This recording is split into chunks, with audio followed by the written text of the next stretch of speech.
Pour le reliquat des burns, alors c'est certainement la partie la plus satisfaisante parce que je dois partir de ça pour finir à ça. Voilà, c'est vraiment là que je vais devoir travailler.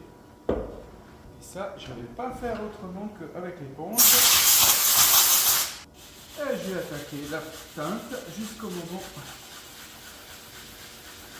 où je suis satisfait entre le mélange de blanc, de bois, de teinte.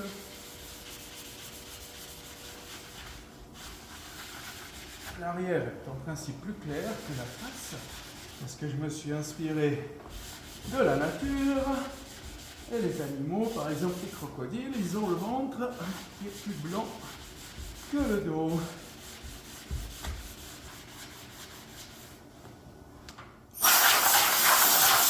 Voilà, on arrive à ça pour l'arrière et pour la face, je vais attaquer gentiment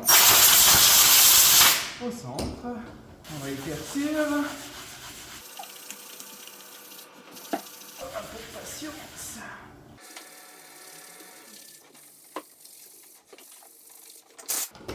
Là, ça commence à ressortir un petit peu le blanc. Alors, je vais égaliser en fonction des surfaces.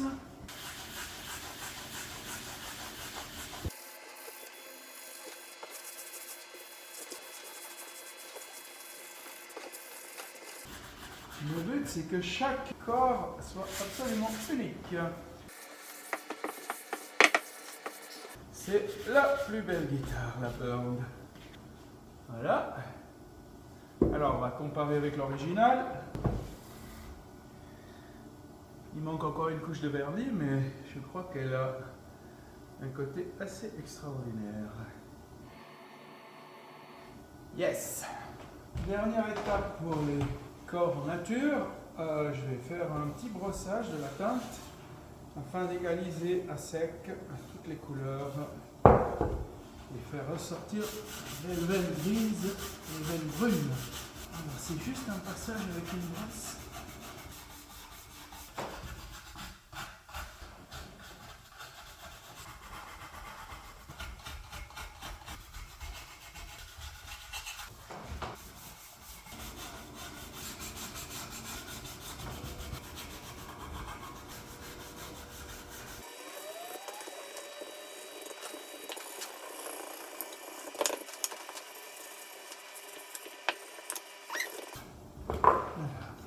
Et faire une comparaison avant brossage et après brossage. C'est quand même clairement différent. On voit bien le blanc du bois comme elle ressort avec le brossage. Voilà. Et la différence est encore plus flagrante avec les reptiles où on voit après brossage et avant brossage. Alors, je vais faire un reliquat sur cette guitare qui était laquée en blanc. Alors d'abord, je commence avec un papier de verre à la vitreuse.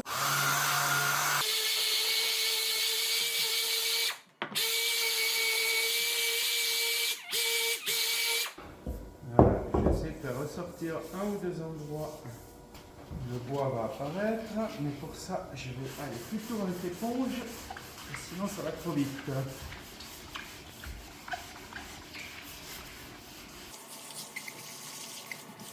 Je profite également d'enlever un petit peu la peau d'orange que j'ai sur la laque.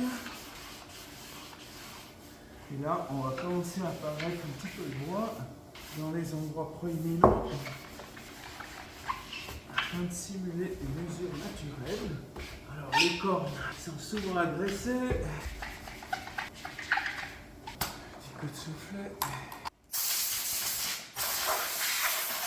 On continue.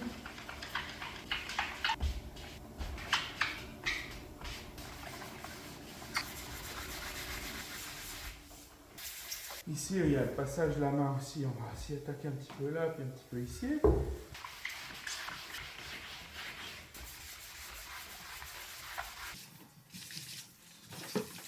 Le but, c'est d'en faire, mais pas trop non plus quand même.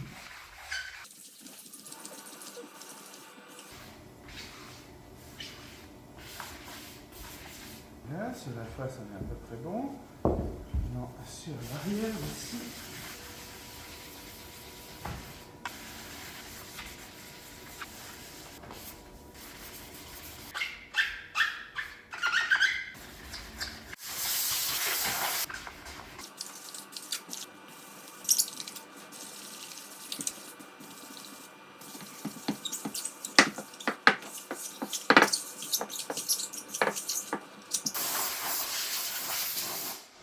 Et voilà le travail.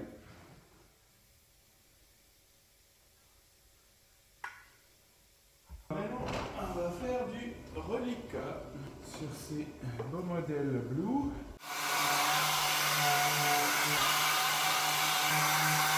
Et là, on voit que ça ressort très très vite les couleurs de fond. Alors, je vais faire ça avec l'éponge. Comme ça, c'est plus facile à contrôler. Les cornes, après les boutons.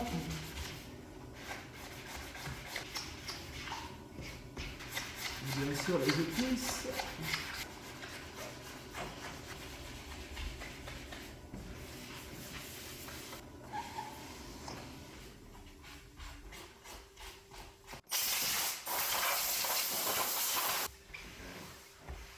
C'est l'endroit où on passe souvent la main.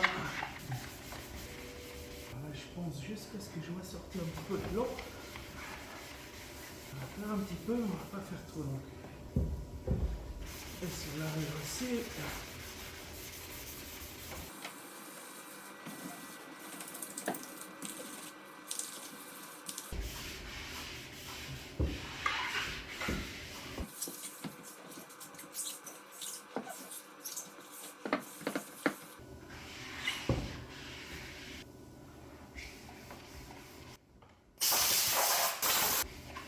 Je profite également d'enlever vraiment toute la peau d'orange qui resterait sur la peinture.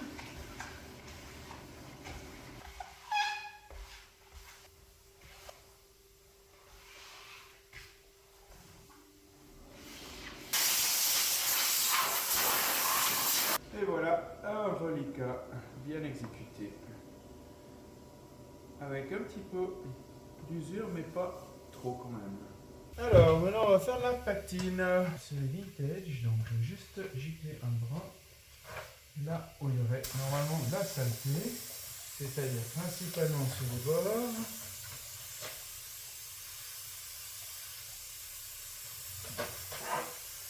Et un petit peu sur les endroits qui ont été usés.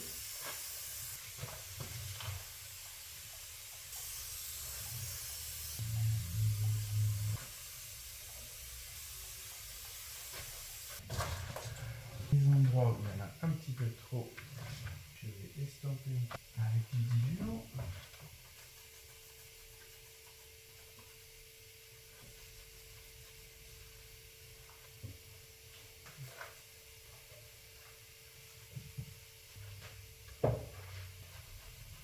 On va retourner tout ça.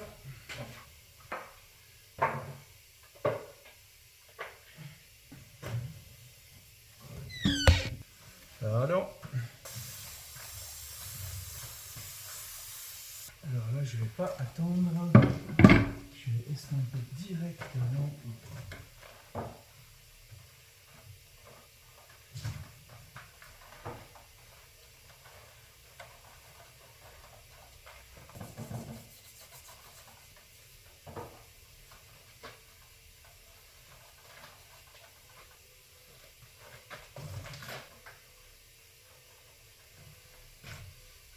Et bien sûr, il faut que je regarde dans les deux angles si ça correspond. Ça a l'air pas mal. Voilà, magnifique.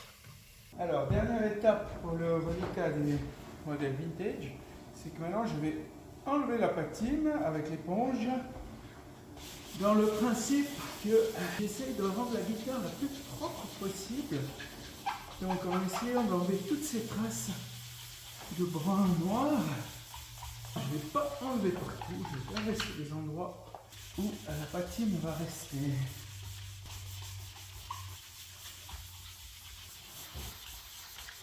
Ça me donne tout un contraste entre la couleur, le blanc, la patine, le bois.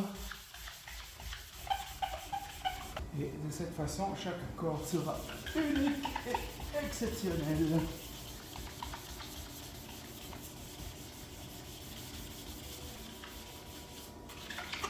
Alors bien sûr qu'il n'y a pas que la patine qui part, il y a aussi le bleu, il y a aussi le blanc.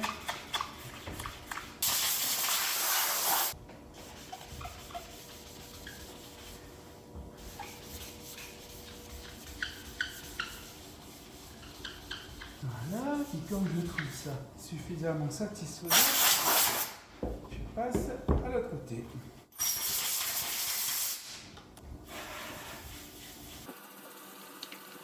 Alors bien sûr j'éclaircis toujours plus le centre. De cette façon ça donnera plus de relief au visuel de la guitare. Voilà, là j'ai déjà éclairci le centre. Mais ça fait un peu trop foncé sur les bords. Et maintenant je vais attaquer les côtés.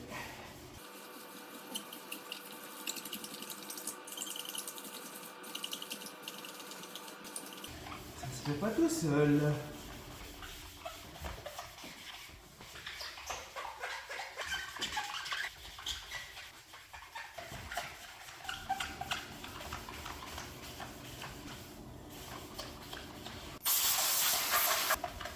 On commence à voir un peu plus clair.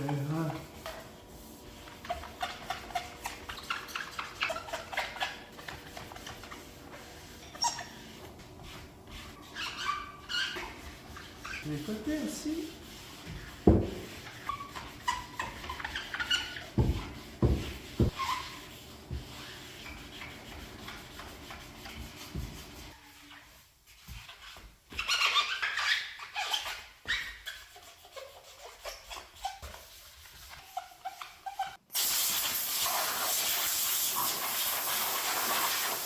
Et on va comparer avec une qui n'a pas été compensée. Et vous verrez bien la différence.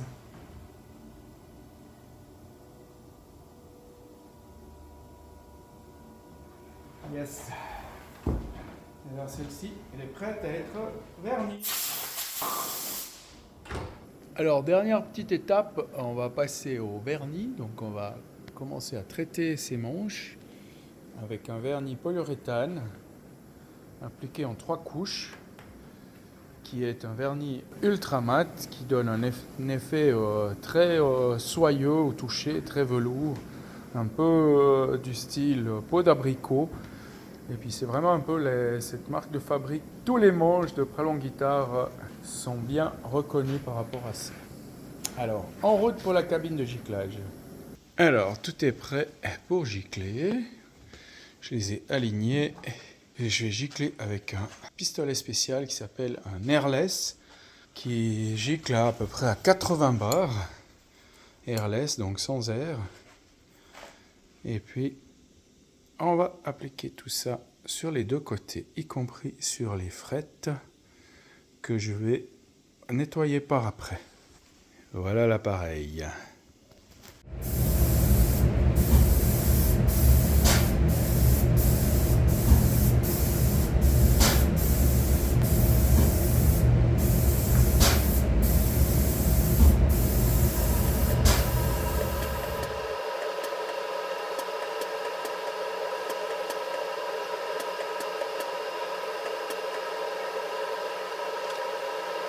Alors voilà la première couche qui est appliquée au pistolet de façon croisée, donc je fais vraiment sur les 4 côtés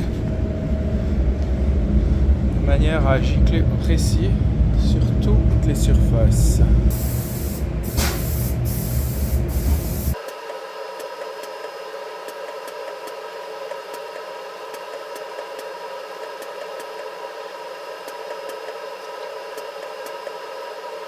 Petit contrôle.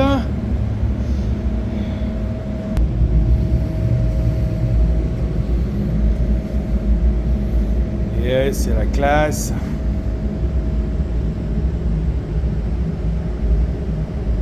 Et voilà le travail après 3 couches. Il ne me reste plus qu'à attendre 48 heures pour que les 2 composants durcissent bien. Et puis, je peux continuer.